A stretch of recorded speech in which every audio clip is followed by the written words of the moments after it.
Hi every one. ഈ ഒരു particular content part 1, part 2, part 3 എന്ന് പറഞ്ഞ് നീണ്ടു പോകാൻ മാത്രം പൊട്ടൻഷ്യലുള്ള ഒരു കോണ്ടൻറ്റ് ടോപ്പിക്കാണ്. റീസെൻ്റ്ലി നിങ്ങളെല്ലാവരും ശ്രദ്ധിച്ചു കാണും, കർണാടകയിലെ ധർമ്മസ്ഥല എന്ന് പറഞ്ഞൊരു സ്ഥലം. ഓക്കെ, ധർമ്മസ്ഥല തീർത്ഥാടന നഗരമായിട്ടാണ് ധർമ്മസ്ഥല അറിയപ്പെടുന്നത്. അവിടെ തന്നെ ഒരു വലിയ ക്ഷേത്രമുണ്ട്. ഓക്കെ, മഞ്ജുനാഥ സ്വാമി ടെമ്പിൾ. ഈ മഞ്ജുനാഥ സ്വാമി ടെമ്പിളിലെ ശുചീകരണ തൊഴിലാളിയായിരുന്ന ഒരു വ്യക്തി ഒരു വലിയ വെളിപ്പെടുത്തൽ നടത്തുകയാണ്. ആ വ്യക്തി 15 വർഷം ആ സ്ഥലത്ത് ജോലി ചെയ്തപ്പോൾ 100 കണക്കിന് മൃതദേഹങ്ങൾ പല സ്ഥലങ്ങളിലായിട്ട് കുഴിച്ചിട്ടിട്ടുണ്ട് എന്നുള്ളത് ഞെട്ടിക്കുന്ന വെളിപ്പെടുത്തലാണ്. ഈ ഒരു വെളിപ്പെടുത്തൽ അയാൾക്ക് സബ്സ്റ്റാൻഷിയേറ്റ് ചെയ്യാൻ വേണ്ടിയിട്ട് അയാൾ കുറച്ച് പ്രൂഫും കാര്യങ്ങളൊക്കെ ആയിട്ട് കോടതിയെ സമീപിക്കുന്നു. ഇപ്പോൾ ഇന്ത്യ ലോകം കണ്ട ഏറ്റവും വലിയ കൂട്ടക്കൊലപാതകം നടന്ന സ്ഥലമായിട്ട് മാറാൻ ധർമ്മസ്ഥല എന്ന് പറഞ്ഞ കർണാടകയിലെ ഈ ഒരു സ്ഥലം പൊട്ടൻഷ്യലായിട്ട് നിൽക്കുകയാണ്. അപ്പോൾ വിശദമായിട്ട് ഈ കേസ് നമുക്ക് നോക്കണം. ഇൻവെസ്റ്റിഗേഷനൊക്കെ തുടങ്ങിയിട്ടുള്ളൂ. ഈ വ്യക്തി ഇപ്പോഴാണ് റീസെൻ്റ്ലി ഈ വ്യക്തി മറവ് ചെയ്ത മൃതദേഹങ്ങളുടെ അവശിഷ്ടങ്ങൾ കുറച്ചായിട്ട് തെളിവിനായിട്ട് എടുത്ത് കൊണ്ടുവന്നതും അതിൻ്റെ പ്രൊസീജിങ് കാര്യങ്ങളൊക്കെയാണ് നടക്കുകയാണ്. അപ്പോൾ നിങ്ങളെല്ലാവരും ചിലപ്പോൾ ശ്രദ്ധിച്ച് കാണും, എനിക്ക് പേഴ്സണലി ഒരുപാട് പേര് കുറച്ച് മാസങ്ങൾക്ക് മുമ്പ് ഒരു യൂട്യൂബറിൻ്റെ വീഡിയോ അയച്ചു തന്നിട്ടുണ്ടായിരുന്നു. നിങ്ങളും ശ്രദ്ധിച്ച് കാണും. റെഗുലറായിട്ട് ഇങ്ങനെ യൂട്യൂബിൽ ഇങ്ങനത്തെ കോണ്ടൻറ്റുകൾ കാണുന്ന ആളുകൾ എന്തായാലും ശ്രദ്ധിച്ച് കാണും. കാരണം അത്രത്തോളം ഇത് സൗത്ത് ഇന്ത്യയിൽ ഭയങ്കരമായിട്ട്, സൗത്ത് ഇന്ത്യ എന്ന് മാത്രമല്ല ഇന്ത്യയിൽ മൊത്തം വൈറലായിരുന്നു, ബട്ട് സൗത്ത് ഇന്ത്യയിൽ ഭയങ്കര വൈറലായിരുന്നു. ദൂത എന്ന് പറഞ്ഞ സമീർ MD എന്ന് പറഞ്ഞ വ്യക്തിയുടെ യൂട്യൂബ് ചാനലിൽ വന്ന സൗജന്യ കേസ്.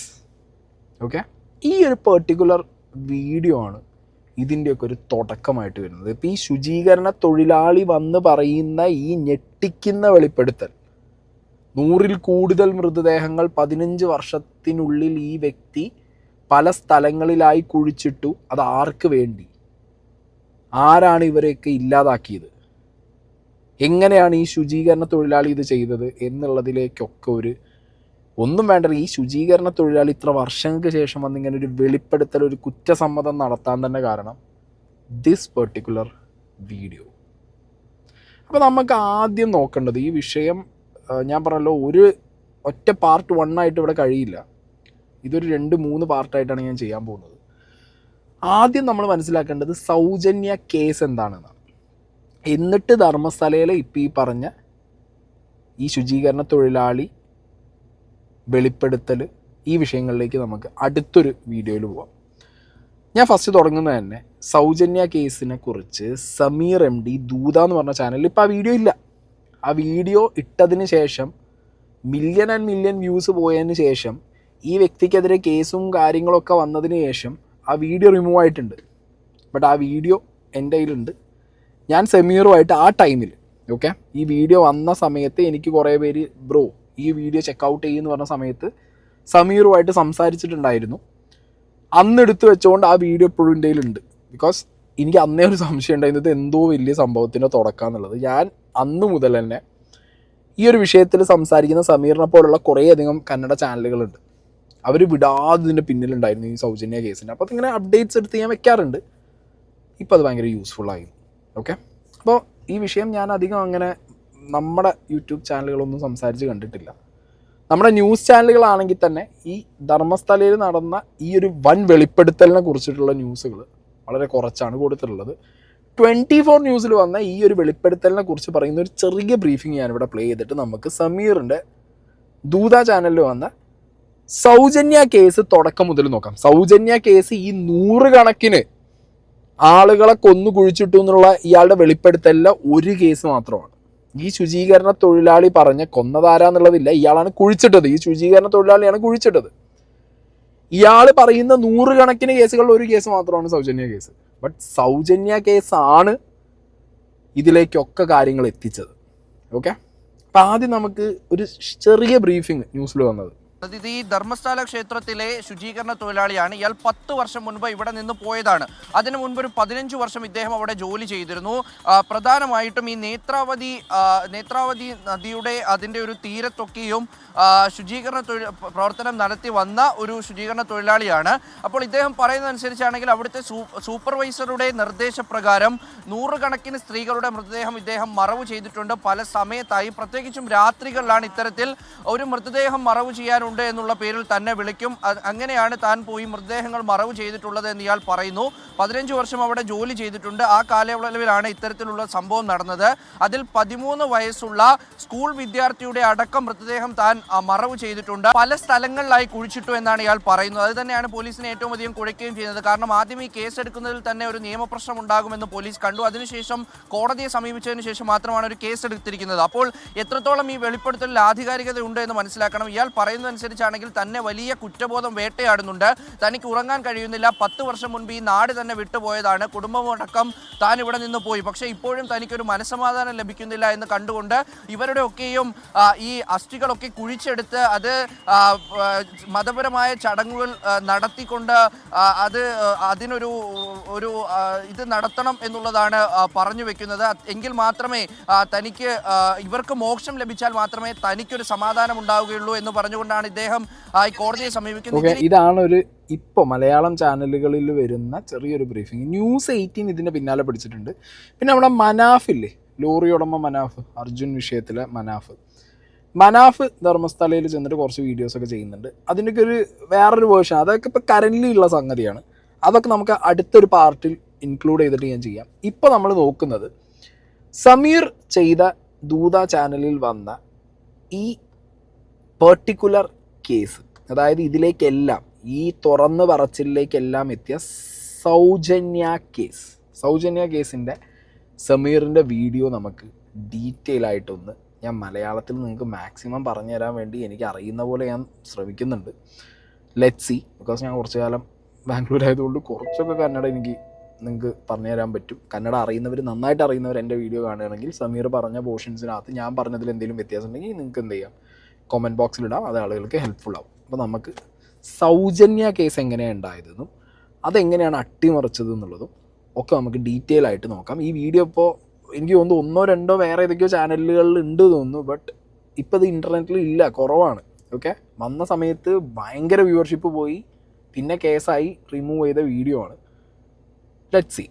ಅನ್ಕೊಳ್ಳಿ ಒಂದು ಊರು, ಆ ಊರಲ್ಲಿ ಒಂದು ಗೌಡ್ರ ಕುಟುಂಬ ಇದೆ ಅಂಡ್ ಆ ಗೌಡ್ರ ಕುಟುಂಬ ತುಂಬಾನೇ ಪವರ್ಫುಲ್, ಲೈಕ್ ನಾವು ಮೂವೀಸ್ ಅಲ್ಲಿ ನೋಡ್ತೀವಲ್ಲ ಹಂಗೆ. ಸೊ ಗೌಡ್ರ ಊರು ಬಂದು ಧರ್ಮಸ್ಥಳ ಅಂತ. ಆ ಒಂದು ಊರಲ್ಲಿ ಇವ್ರಿಗೆ ಸಖತ್ ಕಂಟ್ರೋಲ್ ಇರುತ್ತೆ. ಈವನ್ ಅದೇ ಒಂದು ರೀಜನ್ ಅಲ್ಲಿ ಇರುವಂತಹ ಒಂದು ತುಂಬಾನೇ ಪಾಪ್ಯುಲರ್ ದೇವಸ್ಥಾನನು ಸಹ ಇವರೇ ಕಂಟ್ರೋಲ್ ಮಾಡ್ತಿರ್ತಾರೆ. ಆ ಒಂದು ದೇವಸ್ಥಾನ ಇಂದ ಈ ಗೌಡ್ರ ಕುಟುಂಬಕ್ಕೆ ಎಷ್ಟೊಂದು ದುಡ್ಡು ಬರ್ತಾ ಇರುತ್ತೆ ಅಂತಂದ್ರೆ, ಅದೇ ದುಡ್ಡಲ್ಲಿ ಇವರು ಬೇಜನ್ ಪ್ರೈವೇಟ್ ಪ್ರೈಮರಿ ಅಂಡ್ ಹೈಸ್ಕೂಲ್ಸ್ ನ ಸ್ಥಾಪನೆ ಮಾಡಿರ್ತಾರೆ.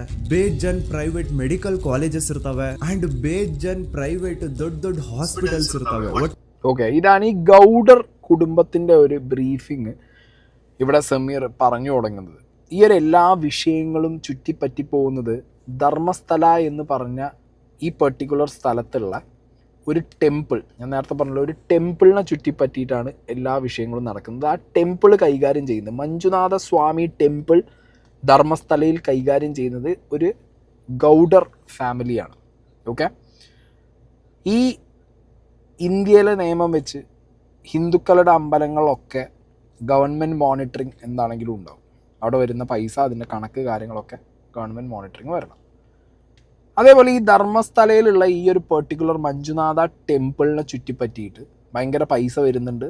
അതൊരു പ്രൈവറ്റ് ട്രസ്റ്റ് പോലെ ഈ ഗൗഡറിൻ്റെ ഫാമിലി മൊത്തം ഇരുന്നിട്ട് കാലാകാലങ്ങളായിട്ട് അവരെന്ത് ചെയ്യണം, പൈസ ഫുള്ള് യൂസ് ചെയ്യണം. സോ അതുകൊണ്ട് തന്നെ എന്ത് ചെയ്യണം, ഇത് ഇന്ത്യൻ നിയമത്തിനടിയിൽ കൊണ്ടുവരണം, ദേവസ്വം പോലത്തെ സെറ്റപ്പിനകത്ത്. അതിനുവേണ്ടി അതിൻ്റെ ഒഫീഷ്യൽസ് കാര്യങ്ങളുമായിട്ട് മുന്നോട്ട് പോയ സമയത്താണ് ഇവർക്ക് മനസ്സിലാവുന്നത് ഇതൊരു ജെയിൻ ടെമ്പിളാണ്, ഒരു ഹിന്ദു ടെമ്പിൾ, ഒരു ജെയിൻ ടെമ്പിളാണ്. മനസ്സിലായോ? ഒരു ജെയിൻ ടെമ്പിളിനെ അവർ ഹിന്ദു ടെമ്പിളിൻ്റെ മാതൃകയിൽ കൊണ്ടുവന്ന് അവിടെ വിശ്വാസികളെ മൊത്തം ആകർഷിച്ച് വർഷങ്ങളായിട്ട് പൈസ അടിച്ചു മാറ്റി ഒരു മോസ്റ്റ് പവർഫുൾ ഒരു KGF ബിൽഡ് ചെയ്ത് വെച്ചിരിക്കുകയാണ് അവരവിടെ, ഈ ഗൗഡർ ഫാമിലി. അങ്ങനെയുള്ളൊരു സ്ഥലത്ത് ലിറ്ററലി അവിടുത്തെ പോലീസ് സ്റ്റേഷനൊക്കെ വെറും പപ്പറ്റ് മമ്മി അവരുടെ ഇഷ്ടത്തിന് ചാടിക്കളിക്കുന്ന കുറേ പാവകൾ മാത്രമാണ്. അങ്ങനത്തെ ഒരു സ്ഥലത്താണ് ഈ 10-30 വർഷത്തിനിടയിൽ ഇന്ന് ഈ ശുചീകരണ തൊഴിലാളി അടക്കം എന്ന് പറയുന്നത് 100-ൽ കൂടുതൽ കൊലപാതകങ്ങൾ നടന്ന കൊലപാതകങ്ങളുടെ ബോഡീസ് അവിടെ മറവ് ചെയ്തിട്ടുണ്ട്.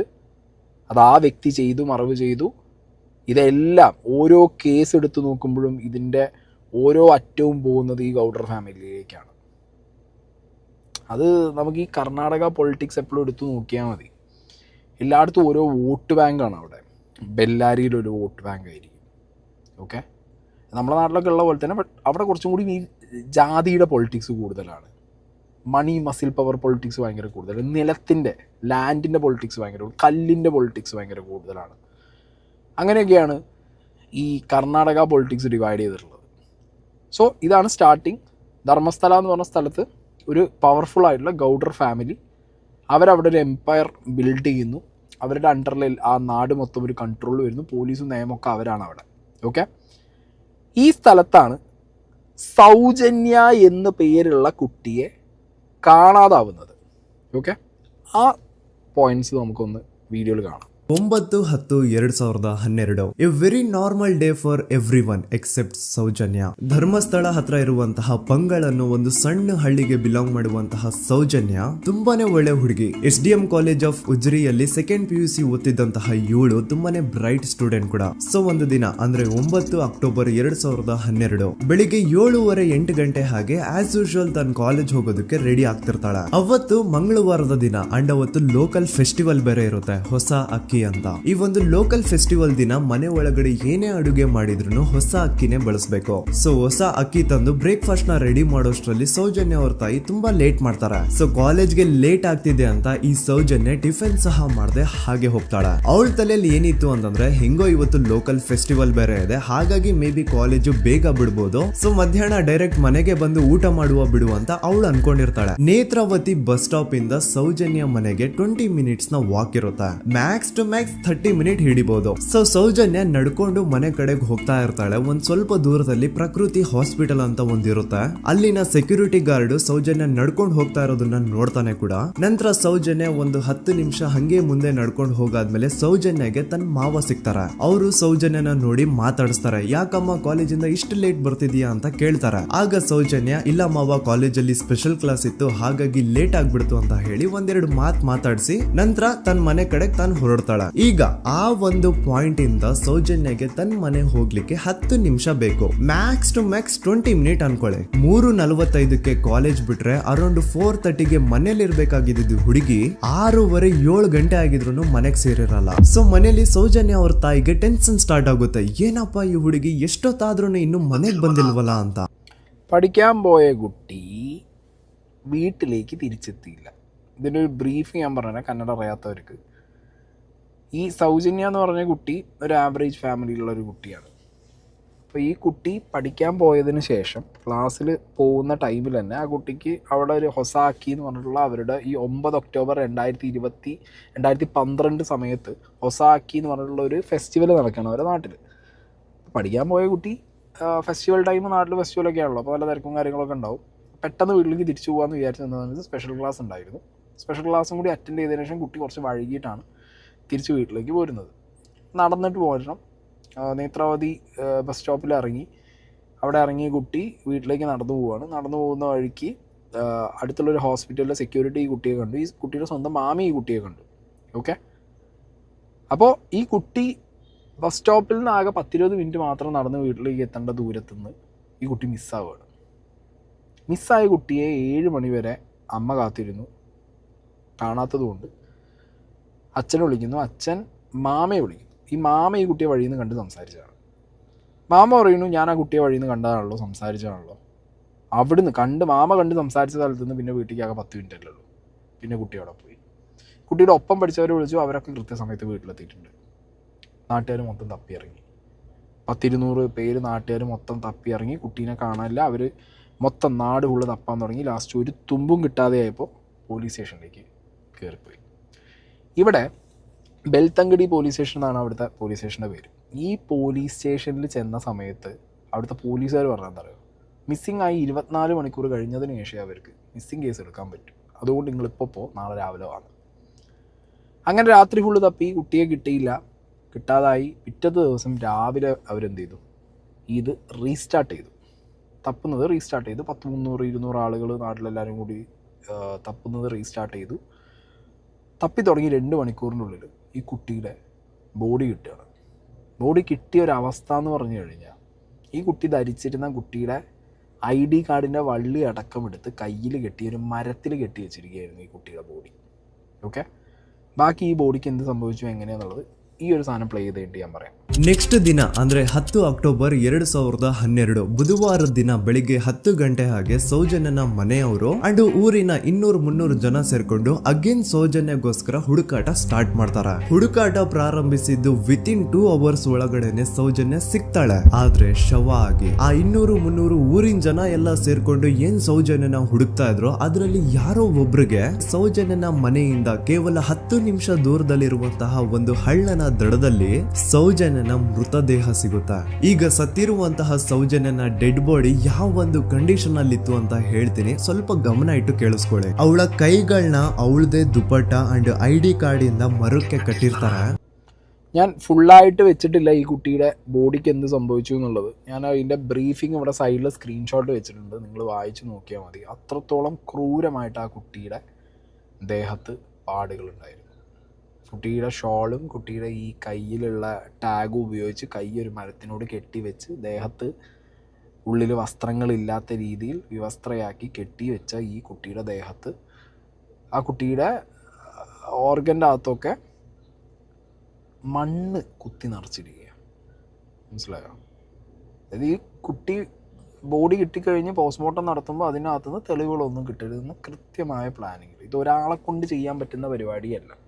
ആ രീതിയിലാണ് ആ ബോഡി അവർ ചെയ്തു വെച്ചിട്ടുള്ളത്.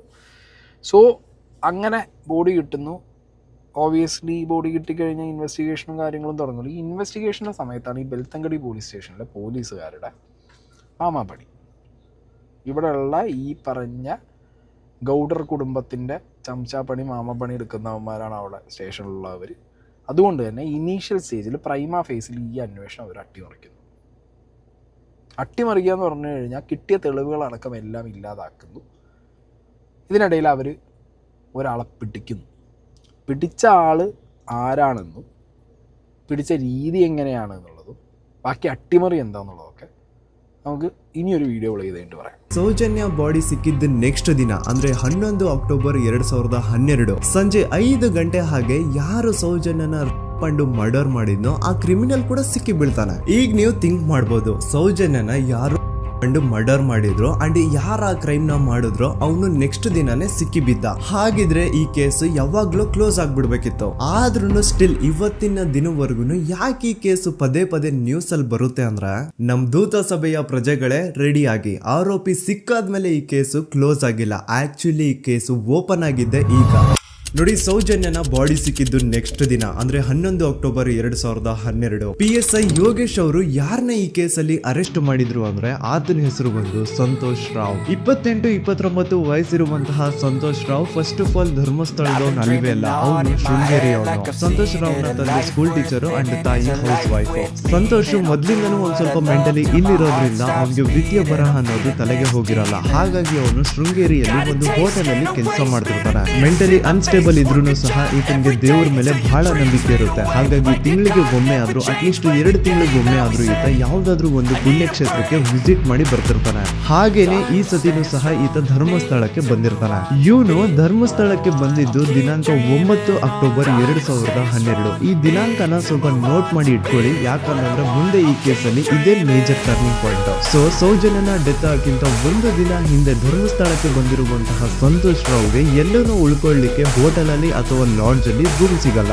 ರೀಸನ್ ಇಷ್ಟೇ, ಸಂತೋಷ್ ರಾವ್ ನೋಡ್ಲಿಕ್ಕೆ ಸ್ವಲ್ಪ ಮೆಂಟಲಿ ಅನ್ಸ್ಟೇಬಲ್ ಪರ್ಸನ್ ತರ ಇರ್ತಾನೆ. ಅವನ ಅವತಾರ, ಅವನ ವೇಷಭೂಷಣ ಅಷ್ಟು ಸರಿ ಇರಲ್ಲ. ಹಾಗಾಗಿ ಇವನ್ಗೆ ಯಾವುದೇ ಒಂದು ಹೋಟೆಲ್ ಅಲ್ಲಿ ಅಥವಾ ಲಾಡ್ಜ್ ಅಲ್ಲಿ ಎಲ್ಲಿನೂ ರೂಮ್ ಸಿಗಲ್ಲ. ಸೊ ಉಳ್ಕೊಳ್ಳೋಕೆ ಜಾಗ ಸಿಗದೆ ಇವನೇನ್ ಮಾಡ್ತಾನೆ, ಅಲ್ಲೇ ಹತ್ರದಲ್ಲಿರುವಂತಹ ಬಾಹುಬಲಿ ಬೆಟ್ಟಕ್ಕೆ ಹೋಗಿ ಅಲ್ಲಿರುವಂತಹ ಬಾಹುಬಲಿ ಸ್ಟ್ಯಾಚ್ಯೂ ಹತ್ರನೇ ಆಶ್ರಯ ತಗೊಳ್ತಾನೆ. ಅಂಡ್ 1-2 ದಿನ ಅವನು ಅಲ್ಲೇ ಉಳ್ಕೋತಾನೆ ಕೂಡ. ಡೇ ಟೈಮ್ ಅಲ್ಲಿ ಧರ್ಮಸ್ಥಳಕ್ಕೆ ಬಂದು ಧರ್ಮಸ್ಥಳ ಶ್ರೀ ಮಂಜುನಾಥ ಅಂತ ದೇವಸ್ಥಾನದಲ್ಲಿ ಇದ್ದು ಅಲ್ಲೇ ಪ್ರಸಾದ ಊಟ ಎಲ್ಲ ಮಾಡಿ ನಂತರ ನೈಟ್ ಆಗ್ತಿದ್ದಂಗೆ ಬಾಹುಬಲಿ ಬೆಟ್ಟಕ್ಕೆ ಹೋಗಿ ಆ ಸ್ಟ್ಯಾಚು ಹತ್ರನೇ ಮಲ್ಕೊಳ್ತಿರ್ತಾನೆ. ಸೊ ಒಂದು ದಿನ ಅಂದ್ರೆ 11 ಅಕ್ಟೋಬರ್ 2012 ಸಂಜೆ 5 ಗಂಟೆ ಹಾಗೆ ಈ ಸಂತೋಷ್ ರಾವ್ ತನ್ನ ಪಾಡಿಗೆ ತಾನು ಆ ಬೆಟ್ಟದ ಮೇಲೆ ಕೂತ್ಕೊಂಡು ಸೀರೀಸ್ ನ ಎಂಜಾಯ್ ಮಾಡ್ತಾ ಇರಬೇಕಾದ್ರೆ ಯಾರೋ ಅದೇ ಊರಿನ 5 ಜನ ಕಿಡಿಗೇಡಿಗಳು ಬಂದು ಇವನ ಹತ್ರ ಜಗಳ ತೆಗಿತಾರ. ಈ 5 ಜನ ಯಾರು ಅಂತ ನಂತರ ಹೇಳ್ತೇನೆ. ಸೊ ಈ 5 ಜನ ಕಿಡಿಗೇಡಿಗಳು ಸಂತೋಷ್ ರಾವ್ ಹತ್ರ ಜಗಳ ತೆಗೆದು ಅವನ್ನ ಅವಾಚ್ಯ ಶಬ್ದಗಳಿಂದ ಬೈದು ಅವನ್ನ ಹೊಡೆದು ಅಷ್ಟೇ ಸಾಲದೆ ಆ 5 ಜನ ಸಂತೋಷ್ ರಾವ್ನ ಪೊಲೀಸ್ ಸ್ಟೇಷನ್ಗೆ ಎಳ್ಕೊಂಡ್ ಬಂದು ಇವನು ನಾವು ಬಾಹುಬಲಿ ಬೆಟ್ಟಕ್ಕೆ ಅಂತ ಹೋಗಿದ್ರೆ ಅಲ್ಲಿ ನಮ್ಮ ಮೇಲೆ ಅಟ್ಯಾಕ್ ಮಾಡ್ದ, ಇವ್ನು ನೋಡ್ಲಿಕ್ಕೂ ಸಹ ಒಳ್ಳೆ ಸೈಕೋ ಕಿಲ್ಲರ್ ಇದ್ದಂಗಿದಾನೆ, ನಮ್ಗೆ ಯಾಕೋ ನಿನ್ನೆ ನಮ್ಮೂರಲ್ಲಿ ನಡೆದಿರುವಂತಹ ಘಟನೆ ಆ സൗജന്യನ മർഡർ യൂനെ ಮಾಡಿದಾನೆ ಅಂತ ഡൗട്ട് ಬರ್ತಿದೆ ಅಂತ. ഓക്കെ, അപ്പം ഇവിടെ സമീർ പറയുന്നത് സന്തോഷ് റാവു എന്ന് പറഞ്ഞ ഒരു ചങ്ങാതി, ഇയാൾ സൗജന്യം മിസ്സാകുന്നതിൻ്റെ ഒരു ദിവസം മുമ്പ് മാത്രം ധർമ്മസ്ഥലയിൽ വന്നൊരു വ്യക്തിയാണ്. ആൾ കുറച്ചൊരു കാണാനും മൊത്തത്തിൽ പെരുമാറ്റത്തിൽ ഒരു മെൻ്റൽ പോലെ നമുക്ക് തോന്നും. അങ്ങനെയുള്ളൊരു വ്യക്തി ഒരു ഹോട്ടലിലായിരുന്നു ജോലി. എപ്പോഴും ഈ അമ്പലങ്ങൾ വിസിറ്റ് ചെയ്യുന്നത് സ്ഥിരമായിട്ട് ചെയ്യുന്ന ഒരാൾ, അങ്ങനെയുള്ളൊരു വ്യക്തി ആയതുകൊണ്ട് ആ വ്യക്തി ധർമ്മസ്ഥലയിൽ അമ്പലം വിസിറ്റ് ചെയ്യാൻ വേണ്ടിയിട്ട് വന്നതാണ്.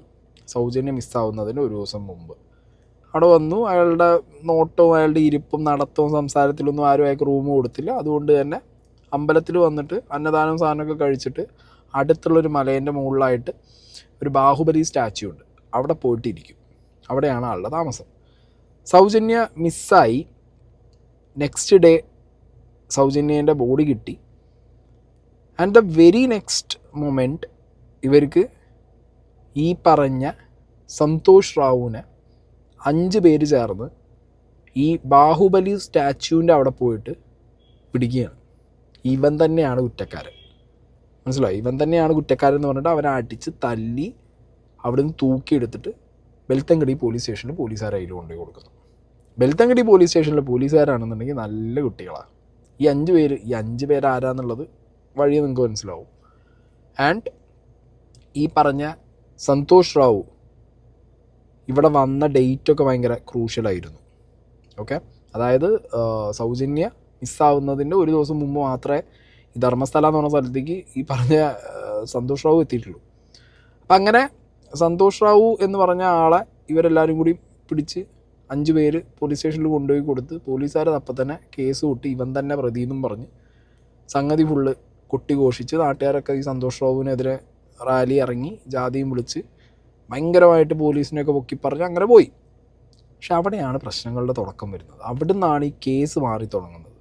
കാരണം സന്തോഷ് റാവു എന്ന് പറഞ്ഞ വ്യക്തി അല്ല സൗജന്യയെ ഇല്ലാതാക്കിയത് എന്നുള്ളതിൻ്റെ തുടക്കം വരുന്നത് ഈ കേസ് ആളെ പിടിച്ചതിന് ശേഷം, സന്തോഷ് റാവുവിനെ പിടിച്ചതിന് ശേഷമാണ്. കാരണം പോലീസ് ഇൻവെസ്റ്റിഗേഷനിൽ നടന്ന അട്ടിമറി കറക്റ്റ് കോടതിയിൽ പൊളിഞ്ഞുപോയി ഇൻ ദ സെൻസ് ഈ സൗജന്യയുടെ ദേഹത്ത് ഒരുപാട് പാടുകളുണ്ട്.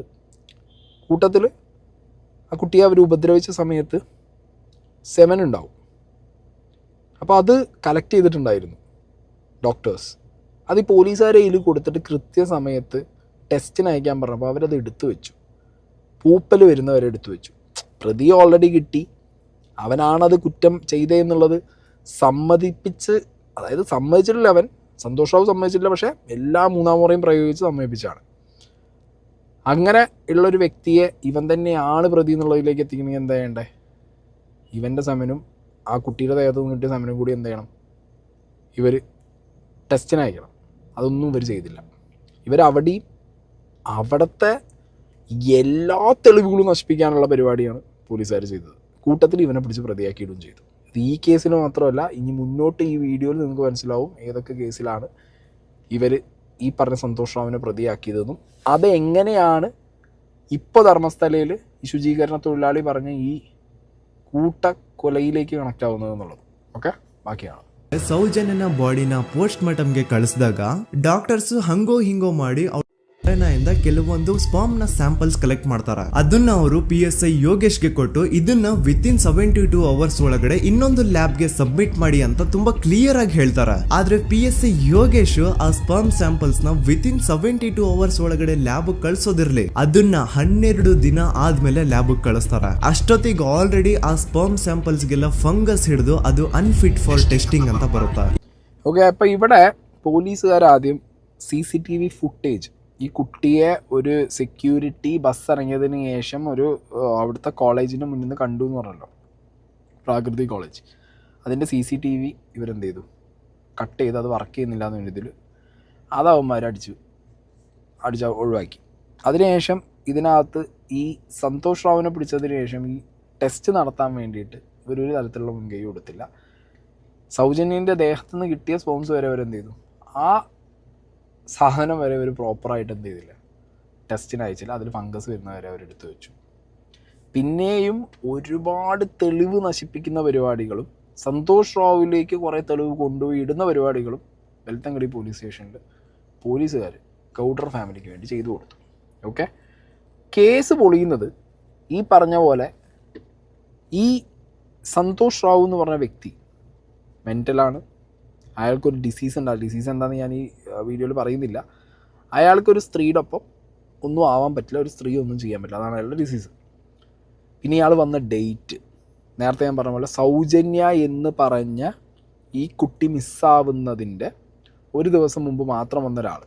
ഓക്കെ, ഈ ഒരു കാര്യം ചെയ്തിട്ട് അവിടെ തന്നെ നിൽക്കൂ. ഈ കുട്ടിയെ ഈ പരിപാടിയൊക്കെ ചെയ്ത് ഇത്രയും മോശമായ രീതിയിൽ ഈ കുട്ടിയെ ഇല്ലാതാക്കി ഓർഗൻ്റെ അകത്തേക്ക് മണ്ണ് കുത്തിക്കയറ്റി അതിൽ വരെ ബുദ്ധിപരമായ കാര്യം കാണിച്ച ഒരുത്തൻ ഇതൊക്കെ ചെയ്തുകൊണ്ട് പോയിട്ട് ബാഹുബലിൻ്റെ സ്റ്റാച്യൂവിൻ്റെ അടിയിൽ പോയി കിടന്നുറങ്ങും. അപ്പം അതൊക്കെയാണ് കോടതിയിൽ പൊട്ടിപ്പോയ വിഷയങ്ങൾ. ಒಂದು 2-3 ವರ್ಷ ಕಳೆದು ಹೋಗುತ್ತಾ ನಂತರ ಒಂದು ಕೋರ್ಟ್ ಟ್ರಯಲ್ ಅಲ್ಲಿ ಸಂತೋಷ್ ರಾವ್ ಪರವಾಗಿ ಹೋರಾಡ್ತಿದ್ದಂತಹ ಲಾಯರು ಯಾಕೆ ಈ ಕೇಸಲ್ಲಿ ಸಂತೋಷ್ ಆರೋಪಿ ಅಲ್ಲ ಅಂತ ಪ್ರೂವ್ ಮಾಡ್ಲಿಕ್ಕೆ ಕೆಲವೊಂದು ಪಾಯಿಂಟ್ಸ್ ನ ಮುಂದೆ ಇಡ್ತಾರ.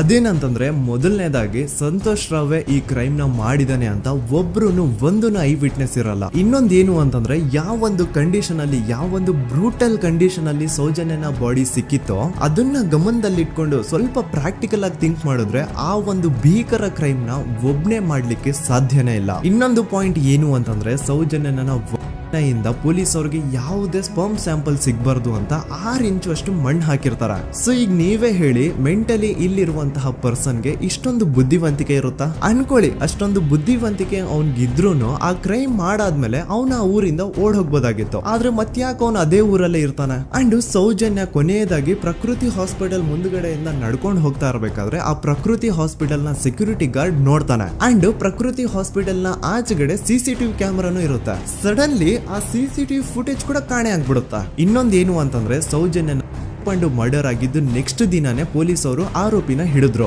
ಸೊ ಹಾಗಿದ್ದಾಗ ಆ ಕಲೆಕ್ಟ್ ಮಾಡಿರುವಂತಹ ಸ್ಪರ್ಮ್ ಸ್ಯಾಂಪಲ್ಸ್ ನ ಲ್ಯಾಬ್ ಗೆ ಕಳಿಸಿ ಇವನೇ ಆರೋಪಿ ಅಂತ ಕನ್ಫರ್ಮ್ ಮಾಡೋ ಬದಲಾಗಿ ಯಾಕೆ ಪೊಲೀಸ್ ಅವರು ಆ ಸ್ಪರ್ಮ್ ಸ್ಯಾಂಪಲ್ಸ್ ನ ತಮ್ಮ ಹತ್ರನೇ ಇಟ್ಕೊಂಡು 12 ದಿನವರೆಗೂ ಅದಕ್ಕೆ ಫಂಗಸ್ ಹಿಡಿಯೋವರೆಗೂ ಕಾದು ಆಮೇಲೆ ಅದನ್ನ ಲ್ಯಾಬ್ ಕಳಿಸಿದ್ರು. ಅಂಡ್ ಮೇನ್ ಇಂಪಾರ್ಟೆಂಟ್ ಆಗಿ ಸಂತೋಷ್ ರಾವ್ಗೆ ಒಂದು ಗುಪ್ತ ರೋಗ ಇರುತ್ತೆ, ಅದೇ ಫಿಮೋಸಿಸ್ ಅಂತ. ಈ ಕಾಯಿಲೆ ಏನು ಅಂತ ನಾನು ಈ ವಿಡಿಯೋದಲ್ಲಿ ಡೀಟೇಲ್ಡ್ ಆಗಿ ಎಕ್ಸ್ಪ್ಲೈನ್ ಮಾಡ್ಲಿಕ್ಕೆ ಆಗಲ್ಲ.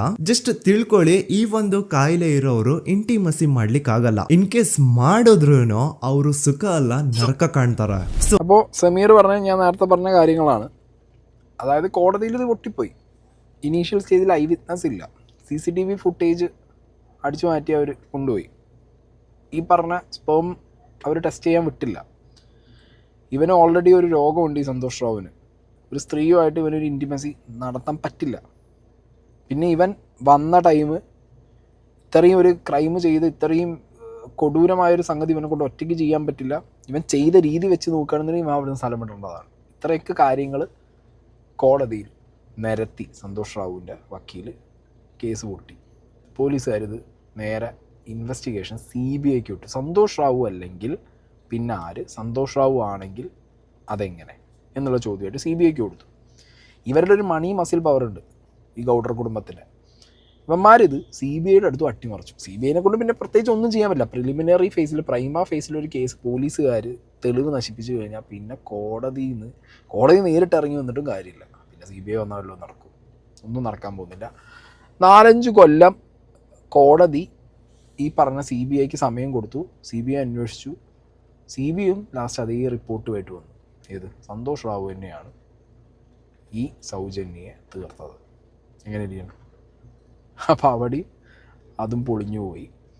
ഓക്കെ, ഇനിയാണ് ഇതിലൊരു മെയിൻ വ്യക്തിയുടെ എൻട്രി വരുന്നത്. ഓക്കെ, ഗിരീഷ് മട്ടന്നവർ എന്നാണ് ഈ വ്യക്തിയുടെ പേര്. ഗിരീഷ് മട്ടന്നവർ. ഈ വ്യക്തിയെക്കുറിച്ച് അന്വേഷിക്കുന്ന സമയത്ത് പോലീസായിരുന്നു.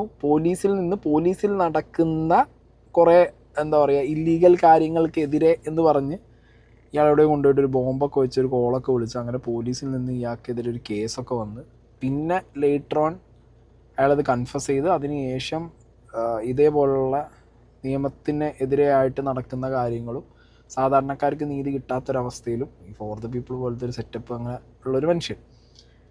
ഇയാൾ ഈ വിഷയത്തിലേക്ക് ഇറങ്ങി വരികയാണ്. സൗജന്യ കേസ്, ധർമ്മസ്ഥല, ഈ വിഷയങ്ങളിലേക്ക് ഇയാൾ വരികയാണ്. ഇയാൾ വന്നോടുകൂടിയിട്ട് സംഗതി സ്ട്രോങ് ആയി. ഓക്കെ, അവിടെ മുതലാണ് പിന്നെ ഗൗഡർ ഫാമിലീൻ്റെ ഇൻവോൾവ്മെൻറ്റും കാര്യങ്ങളും ഒക്കെ ഓരോന്നായിട്ട് പുറത്തേക്ക് ഈ വ്യക്തി അടക്കമുള്ള കുറച്ച് ആളുകൾ പുറത്തേക്ക് കൊണ്ടുവരാൻ തുടങ്ങിയത്. ഫൈൻ.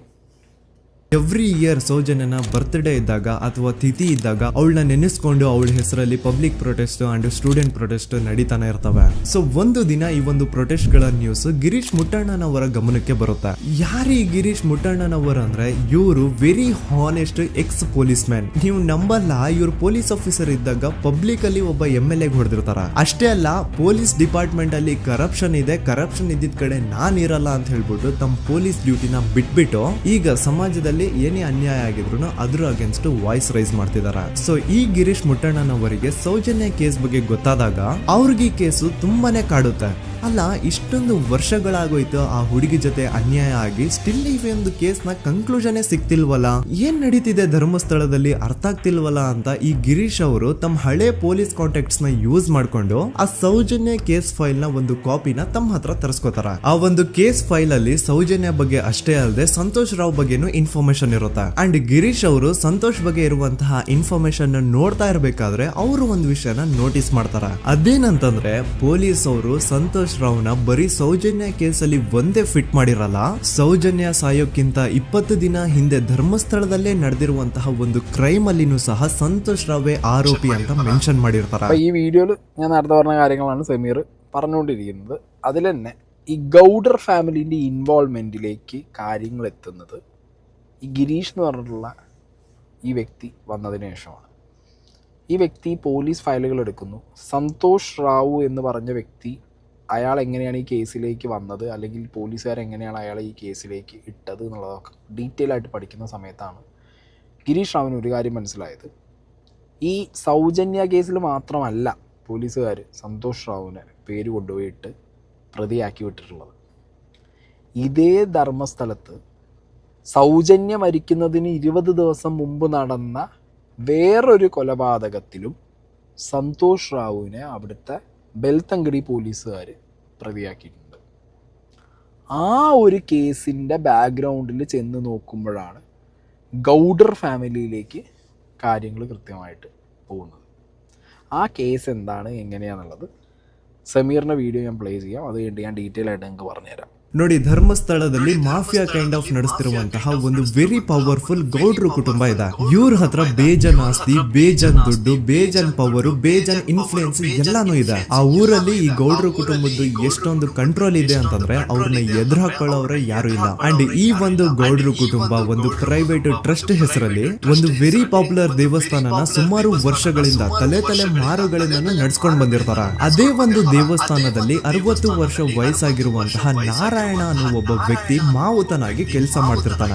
ನಾರಾಯಣ ಅವ್ರ ತಂದೆನೂ ಅದೇ ದೇವಸ್ಥಾನದಲ್ಲಿ ಮಾವುತಾಗಿ ಕೆಲಸ ಮಾಡ್ತಾ ಇದ್ರು, ಅವ್ರ ತಂದೆನೂ ಅದೇ ದೇವಸ್ಥಾನದಲ್ಲಿ ಮಾವುತಾಗಿ ಕೆಲಸ ಮಾಡ್ತಾ ಇದ್ರು. ಸೊ ಹೀಗೆ ತಲೆ ಮಾರುಗಳಿಂದ ಮಾವುತಾಗಿನೇ ನಾರಾಯಣನ ಕುಟುಂಬ ಆ ಒಂದು ದೇವಸ್ಥಾನದಲ್ಲಿ ಕೆಲಸ ಮಾಡ್ತಾ ಇರುತ್ತೆ. ಸೊ ಒಮ್ಮೆ ತುಂಬಾ ವರ್ಷಗಳ ಹಿಂದೆ ನಾರಾಯಣ ಅವ್ರ ತಂದೆ ಆ ದೇವಸ್ಥಾನದಲ್ಲಿ ಮಾವುತಾಗಿ ಕೆಲಸ ಮಾಡ್ತಾ ಇರ್ಬೇಕಾದ್ರೆ ಆಗಿನ ದೇವಸ್ಥಾನದ ಧರ್ಮಾಧಿಕಾರಿ ಆ ಮಾವುತನ ಕೆಲಸದ ಮೇಲೆ ಇರುವಂತಹ ನಿಷ್ಠೆ, ಅವನ ನಿಯತ್ತು ಅಂಡ್ ತಲೆಮಾರುಗಳಿಂದ ಅವರು ದೇವಸ್ಥಾನಕ್ಕೆ ಸಲ್ಲಿಸ್ತಿರುವಂತಹ ಸೇವೆನ ಮೆಚ್ಚಿ ಆ ಧರ್ಮಾಧಿಕಾರಿ ಆ ನಾರಾಯಣ ಅವ್ರ ತಂದೆ ಆ ಮಾವತನಿಗೆ ಒಂದು ಜಮೀನ ಕೊಡ್ತಾರೆ ಆಸ್ ಎ ಗಿಫ್ಟ್ ಆಗಿ. ಸೊ ಈಗ ಫ್ಲಾಶ್ ಬ್ಯಾಕ್ ಇಂದ ಒಂದ್ ಸ್ವಲ್ಪ ಮುಂದೆ ಬರುವ 2010-11ರಲ್ಲಿ ಯಾವೊಂದು ಜಮೀನ ಆಗಿನ ಧರ್ಮಾಧಿಕಾರಿ ನಾರಾಯಣ ಅವ್ರ ತಂದೆಗೆ ಆಸ್ ಎ ಗಿಫ್ಟ್ ಆಗಿ ಕೊಟ್ಟಿದ್ರು, ಈಗ ನಾರಾಯಣ ಅವ್ರ ತಂದೆ ಸತ್ ಹೋಗಿ ಆ ಒಂದು ಜಮೀನು ನಾರಾಯಣ ಹೆಸರಿಗೆ ಆಗಿರುತ್ತೆ. ಅಂಡ್ ಆಗಷ್ಟೇ ಗೊತ್ತಾಗುತ್ತೆ ಆ ಜಮೀನ ವೆರಿ ಆಪೋಸಿಟ್ ಒಂದು ದೊಡ್ಡ ಹೈವೇ ಬರ್ತಿದೆ ಅಂಡ್ ಅದರಿಂದ ಜಮೀನ ರೇಟು 10 ಪಟ್ಟು ಜಾಸ್ತಿ ಆಗುತ್ತೆ ಅಂತ. ಸೊ ಈ ವಿಷಯ ಗೊತ್ತಾಗಿ ನೋಡಿ, ದಾನ ಮಾಡದಂತಹ ಧರ್ಮಾಧಿಕಾರಿ ಅಂತೂ ಸತ್ ಹೋದ್ರು, ಆದ್ರೆ ಅವ್ರ ಮುಂದಿನ ಪೀಳಿಗೆ ಅವ್ರಿಗೆ ಈ ಜಮೀನ್ ಮೇಲೆ ಕಣ್ಬಿದ್ದು ನಾರಾಯಣ ಅವ್ರ ಹತ್ರ ಆ ಜಾಗನ ವಾಪಸ್ ಕೇಳ್ತಾರ. ಆದ್ರೆ ನಾರಾಯಣ ಕೊಡಲ್ಲ. ಇಲ್ಲ, ನಾನ್ ಯಾಕೆ ಕೊಡ್ಲಿ, ನಮ್ ತಂದೆಯಿಂದ ಸಿಕ್ಕಿರುವಂತಹ ಜಮೀನ್ ಇದು, ನಮ್ ತಂದೆಯ ಕೊನೆ ಗುರುತು ಇದು ನನ್ನ ಹತ್ರ ಇರೋದು, ಸೊ ಇದನ್ನ ನಾನು ಯಾವುದೇ ಕಾರಣಕ್ಕೂ ಬಿಟ್ಕೊಡಲ್ಲ ಅಂತ ಆ ಗೌಡ್ರು ಕುಟುಂಬನ ನಾರಾಯಣ ಎದುರು ಹಾಕೋತಾರೆ. ಆಗ ಗೌಡ್ರು ಕುಟುಂಬದವ್ರಿಗೆ ಕೋಪ ಬಂದು ಅವ್ರೇನ್ ಮಾಡ್ತಾರೆ ಅಂದ್ರೆ, ನಾರಾಯಣ ಮನೆಗೆ ನೀರಿನ ಸಪ್ಲೈ ಇರುತ್ತಲ್ವಾ ಅದನ್ನ ಬಂದ್ ಮಾಡ್ತಾರೆ, ಎಲೆಕ್ಟ್ರಿಸಿಟಿ ಸಪ್ಲೈನು ಕಟ್ ಆಫ್ ಮಾಡ್ತಾರೆ, ಊರಲ್ಲಿರುವಂತಹ ಎಲ್ಲಾ ಚರಂಡಿಗಳನ್ನ ಕ್ಲೀನ್ ಮಾಡಿ ಆ ಕಸ ಏನಿರುತ್ತೋ ಅದನ್ನ ತಂದು ನಾರಾಯಣ ಮನೆ ಮುಂದೆ ಹಾಕ್ತಾರೆ. 31 ಸೆಪ್ಟೆಂಬರ್ 2012 ಮನೆಯಲ್ಲಿ ನಾರಾಯಣ ಹಾಗೂ ಯಮುನಾ ಇರ್ಬೇಕಾದ್ರೆ ಯಾರೋ ಮನೆ ಒಳಗಡೆ ನುಗ್ಗಿ ನಾರಾಯಣನ್ಗೆ ಹೊಡೆದು ಯಮುನಾಗೂ ಸಹ ಹೊಡೆದು ನಂತರ ಮಾಡಿ ದೆನ್ ನಾರಾಯಣ ಹಾಗೂ ಯಮುನನ ತಲೆನ ಒಂದು ರುಬ್ಬಗುಂಡಿಂದ ಚಚ್ಚಿ ಸಾಯಿಸ್ಬಿಡ್ತಾರ. ಈ ಕೊಲೆ ಆಗಿದ್ದು ಕಳ್ಳತನಗೋಸ್ಕರ ಅಂತ ಪೊಲೀಸ್ ಅವರು ತಮ್ಮ ರಿಪೋರ್ಟ್ ಅಲ್ಲಿ ಬರೀತಾರ. ಆದ್ರೆ ಪಾಯಿಂಟ್ ಏನ್ ಗೊತ್ತಾ, ಆ ಮನೇಲಿ ಒಂದ್ ಸ್ವಲ್ಪನೂ ಹಣ ಆಗ್ಲಿ ಅಥವಾ ಬಂಗಾರ ಆಗ್ಲಿ ಕಳ್ಳತನ ಆಗಿರಲ್ಲ. ಕಳ್ಳತನ ಆಗಿರೋದು ಕೇವಲ ಆ ಮೇನ್ ರೋಡ್ ಅಲ್ಲಿ ಇದ್ದಂತಹ ಪ್ರಾಪರ್ಟಿ ಪೇಪರ್ಸ್. ಎಂತ ಕೋಇನ್ಸಿಡೆನ್ಸ್ ನೋಡಿ, ಯಾವ ಒಂದು ಜಮೀನಿನ ಪತ್ರ ನಾರಾಯಣ ಮನೆಯಿಂದ ಕಳ್ಳತನ ಆಗಿದ್ವೋ ಅದೇ ಒಂದು ಜಮೀನಲ್ಲಿ 10 ವರ್ಷ ಆದ ನಂತರ ಒಂದು ದೊಡ್ಡ ಹೋಟೆಲ್ ಸ್ಥಾಪನೆ ಆಗುತ್ತೆ ಅಂಡ್ ಆ ಹೋಟೆಲ್ ನ ഇനോഗ്രേഷൻಗೆ ചിക്ക ഗൗഡർ ಬರ್ತಾರ. ഇവിടെ ആ വീഡിയോയില് സമീർ പറയുന്ന കാര്യങ്ങൾ സന്തോഷ് റാവുവിനെ എങ്ങനെയാണ് ഈ രണ്ടാമത്തെ കേസിലേക്ക് പോലീസുകാർ ഫ്രെയിം ചെയ്ത് വിട്ടേന്നുള്ളതാണ്. ഓക്കെ, അപ്പൊ ആ രണ്ടാമത്തെ കേസ് എന്താ, സൗജന്യ മരിക്കുന്നതിന്റെ 20 ദിവസം മുമ്പ് അവിടെ മരിച്ച നാരായണൻ യമുന എന്ന് പേരുള്ള 2 പേരുടെ കേസാണ്. ഈ നാരായണൻ എന്ന് പറഞ്ഞ വ്യക്തി ഗൗഡ ഫാമിലി, ഈ ഫാമിലിയുടെ അമ്പലത്തിൽ വർഷാവർഷങ്ങളായിട്ട്, അതായത് അച്ഛനപ്പൂപ്പന്മാരുടെ കാലം മുതൽ അവിടുത്തെ പൂജാകർമ്മങ്ങൾ ചെയ്തു വന്നിരുന്ന ഒരു വ്യക്തിയാണ്. ഓക്കെ, അപ്പൊ ആ വ്യക്തിയുടെയും ആ വ്യക്തിയുടെ സിസ്റ്ററിനെയും കൊലപാതകത്തിലേക്ക് ഈ ഗിരീഷിന്റെ അന്വേഷണത്തിൽ, ഗിരീഷാണല്ലോ ഈ പോലീസിൽ നിന്ന് ഫയൽ എടുത്തിട്ട് ഈ സന്തോഷ് റാവു അല്ലെങ്കിൽ വേറെ ആര് എന്നുള്ളൊരു അന്വേഷണം സൗജന്യ കേസിൽ തുടങ്ങിയത്. അപ്പൊ സന്തോഷ് റാവുവിനെ ഇവരെങ്ങനെയാണ് ഫ്രെയിം ചെയ്തത് എന്നുള്ളത് നോക്കുമ്പോഴാണ് ഈ രണ്ടാമത്തെ കേസ് കാണുന്നതും ആ രണ്ടാമത്തെ കേസ് നാരായണന്റെ കേസാണെന്ന് അറിയുന്നതും. അവിടെ ചെന്ന് നോക്കുമ്പോഴാണ് ഇത് ഗൗഡർ ഫാമിലിയുടെ അമ്പലത്തിൽ വർഷാവർഷങ്ങളായിട്ട് അച്ഛനപ്പൂപ്പന്മാരുടെ കാലം മുതൽ ഈ പൂജാപ്പണി എടുത്തിരുന്ന വ്യക്തിയാണെന്നുള്ളത് അറിയുന്നത്.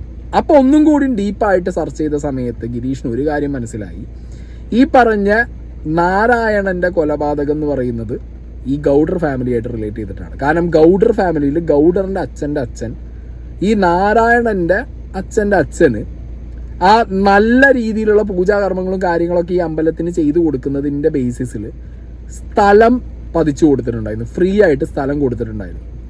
ആ സ്ഥലം ഇന്നത്തെ റേറ്റിന് അവിടെ ഇന്നത്തെ റേറ്റ് മീൻസ് അന്ന് 2012 റേറ്റിന് അവിടെ ഹൈവേ വരികയാണ്. ഹൈവേ വരുമ്പോൾ അന്ന് വെറുതെ കൊടുത്ത സ്ഥലത്തിന് 10-100 ഇരട്ടി എന്തായി പൈസയായി. അപ്പം ആ സ്ഥലം തിരിച്ചു ചോദിക്കുകയാണ് അന്നത്തെ ഗൗഡർ ഫാമിലിയിൽ പെട്ട എളമുറ ഗൗഡർ. ആ ഗൗഡർ ചോദിക്കുന്നു, നാരായണൻ തിരിച്ചു കൊടുക്കാൻ റെഡിയാവുന്നില്ല, അവരെ കുടുംബത്തോടു കൂടി ആ നാട്ടിൽ ധർമ്മസ്ഥലയിൽ ഇവർ ഒറ്റപ്പെടുത്തുകയാണ് ഈ ഗൗഡർ ഫാമിലി. വളരെ മോശമായ രീതിയിൽ അവരെ ചീത്ത വിളിക്കുന്നു, അവരുടെ വീട്ടിലേക്ക് വേസ്റ്റ് തള്ളുന്നു, അവരുടെ വീട്ടിലെ കറണ്ട് കട്ട് ചെയ്യുന്നു, വെള്ളത്തിൻ്റെ സപ്ലൈ കട്ട് ചെയ്യുന്നു. അങ്ങനെ ആകെ മൊത്തം ആ ഒരു ഫാമിലിയെ ഈ ഗൗഡർ ഫാമിലി ഉപദ്രവിച്ച് ലാസ്റ്റ് ആ വ്യക്തിയെ വീട്ടിൽ കയറി ആ വ്യക്തിയെയും ആ വ്യക്തിയുടെ സിസ്റ്ററിനെയും കൊന്നിട്ട് അവിടുന്ന് കാണാതായ ഒരു കഷ്ണം പേപ്പർ മാത്രമാണ്. ആ പേപ്പർ ആ വീടിൻ്റെ ഡോക്യുമെൻറ്റ്സ്, അതായത് ആ സ്ഥലത്തിൻ്റെ ഡോക്യുമെൻറ്റ്സ് മാത്രമാണ്. അപ്പം എന്തിനാരിത് ചെയ്തു എന്നുള്ളതിന് ഉത്തരം കിട്ടിയല്ലോ. ഗൗഡർ ഫാമിലിക്ക് ആവശ്യമുണ്ടായിരുന്ന ആ സ്ഥലത്തിൻ്റെ പേപ്പർ മാത്രം മിസ്സായപ്പോൾ ആ കേസിൽ പ്രതികളെ പിടിക്കാതിരുന്ന പോലീസ് സൗജന്യ കേസിൽ പ്രതിയായിട്ട് അവർ പിടിച്ച സന്തോഷ് റാവുവിൻ്റെ തലയിലേക്ക് ഈ കേസ് കൂടി കെട്ടിവെക്കുന്നു. അതിനുശേഷം ഞാൻ ഡീറ്റെയിൽ ആയിട്ട് ആ വീഡിയോ ഒന്നും ഇവിടെ പ്ലേ ചെയ്യുന്നില്ല. 1977 ഈ വീഡിയോയിൽ സമീർ പറയുന്നുണ്ട് ഒരു കേസുണ്ട്, വേദവല്ലി കേസ് എന്ന് പറഞ്ഞിട്ട്. ഈ പറഞ്ഞ ഗൗഡറിൻ്റെ ഫാമിലിക്ക് സ്കൂളുണ്ട്, കോളേജ് ഉണ്ട്, അവിടെ ഹോസ്പിറ്റൽസ് ഉണ്ട്, എല്ലാ പരിപാടിയും ഉണ്ട്. 1977 ഈ വേദവല്ലി എന്ന പേരുള്ള ഒരു ടീച്ചർ ഈ ഗൗഡറിൻ്റെ സ്കൂളിൽ പഠിപ്പിക്കുന്നുണ്ടായിരുന്നു. പ്രിൻസിപ്പളിന് ഒരു ഒഴിവ് വന്ന സമയത്ത് ഇവർക്കാണ് ഏറ്റവും കൂടുതൽ ക്വാളിഫിക്കേഷൻ ഉള്ളത് അടുത്ത പ്രിൻസിപ്പൾ ആവാൻ വേണ്ടിയിട്ട് ഈ വേദവല്ലിക്ക്. പക്ഷേ വേദവല്ലിയുടെ കാസ്റ്റ് പ്രശ്നമായതുകൊണ്ട് ഗൗഡർ കാസ്റ്റിൽ തന്നെ പെട്ട വേറൊരു ലേഡിയെ കൊണ്ടുവന്നിട്ട് ഇവരെ അവിടുത്തെ പ്രിൻസിപ്പൾ ആക്കുന്നു. ഈ വേദവല്ലി എന്ന് പേരുള്ള ഈ ടീച്ചർ പ്രൊട്ടസ്റ്റ് ചെയ്യുന്നു ഗൗഡർ ഫാമിലിക്കെതിരെ. വേദവല്ലി എന്ന് പറഞ്ഞ ടീച്ചറുടെ ഹസ്ബൻഡ് ഒരു ഡോക്ടറാണ്. ആ വ്യക്തി ഈ പറഞ്ഞ പോലീസ് സ്റ്റേഷനിൽ ചെന്ന് കംപ്ലൈൻറ്റ് കൊടുക്കുകയാണ്. കംപ്ലൈൻറ്റ് കൊടുക്കാനുള്ള കാരണം എന്താ അറിയോ? അയാൾ ജോലിക്ക് പോയതായിരുന്നു ദൂര സ്ഥലത്ത്. തിരിച്ചു വന്നപ്പോൾ ഭാര്യ വീട്ടിൽ മരിച്ചു കിടക്കുക. ഗൗഡർ ഫാമിലിക്കെതിരെ പ്രൊട്ടസ്റ്റ് ചെയ്ത വേദവല്ലി എന്ന പേരുള്ള ആ ടീച്ചർ മരണപ്പെട്ടു. ഭാര്യയുടെ മരണം കണ്ട് പോലീസ് സ്റ്റേഷനിൽ പോയ ഈ പാവം ഹസ്ബൻഡ് പോലീസ് സ്റ്റേഷനിൽ എത്തിയപ്പോഴത്തേക്ക് പ്രതിയായി. അങ്ങനെ അയാൾ അവിടെ നിന്ന് വാദിച്ചു. കാരണം ഈ സംഭവം നടക്കുന്ന സമയത്തോ സ്ഥലത്തോ അയാളില്ല. അയാൾ ഒരുപാട് വർഷം വാദിച്ചു. ലാസ്റ്റ് അയാളല്ല പ്രതി എന്നുള്ളത് കോടതിയിൽ തെളിഞ്ഞു. അയാളെ വിട്ടയച്ചു. പക്ഷെ പ്രതി ആര് എന്നുള്ളത് വീണ്ടും ആർക്കും കണ്ടുപിടിക്കാൻ പറ്റിയില്ല. പക്ഷേ അവിടെയും കണക്ഷൻ പോകുന്നത് ഗൗഡർ ഫാമിലിയായിട്ട്. ഇതേപോലെ 1986 പത്മലത എന്ന് പറഞ്ഞിട്ടുള്ള ഒരു കേസുണ്ട്. ആ കേസും ധർമ്മശാലയിൽ നടക്കുന്നത് കമ്മ്യൂണിസ്റ്റ് പാർട്ടി ലീഡറിന്റെ മകളാണ് ഈ പത്മലത എന്ന് പേരുള്ള ഒരു ലേഡി.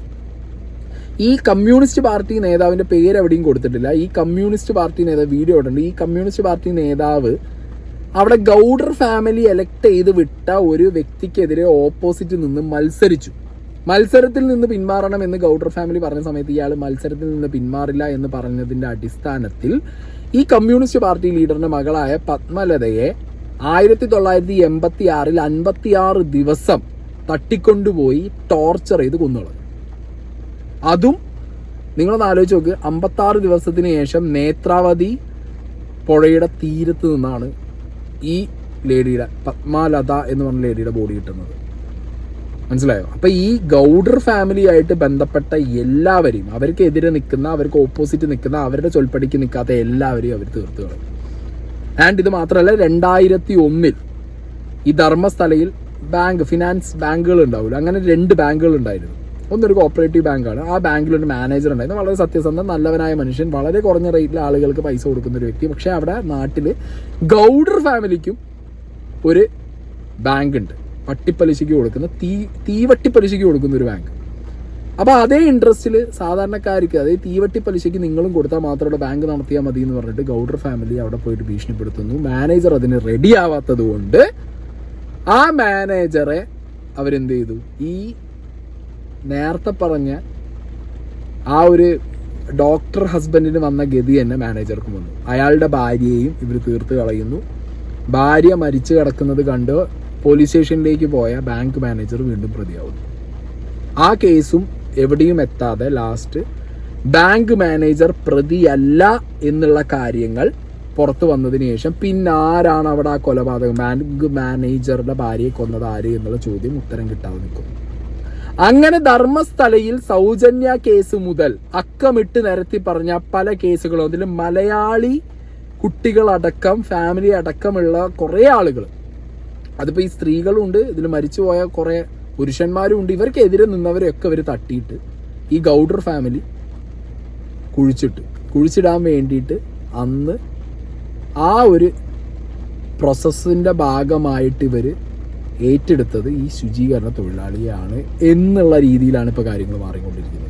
അപ്പോൾ ഇതിൻ്റെ തുടക്കം നിങ്ങൾക്ക് ഇപ്പോൾ മനസ്സിലായല്ലോ. ഞാൻ പറഞ്ഞു ഇതൊരു വലിയ വീഡിയോ ആയിരിക്കും, എനിക്ക് ഷോർട്ടായിട്ട് ചെയ്യണം താല്പര്യമുണ്ട്. പക്ഷേ ഇതിൻ്റെ കംപ്ലീറ്റ് നിങ്ങൾ അറിഞ്ഞാലേ ഇനിയുള്ള ഫോർവേഡിൽ മുന്നോട്ടുള്ള ദിവസങ്ങളിൽ ന്യൂസിലടക്കം കേൾക്കുന്ന കാര്യങ്ങൾക്ക് നിങ്ങൾക്കൊരു ക്ലാരിറ്റി ഉണ്ടാവുള്ളൂ.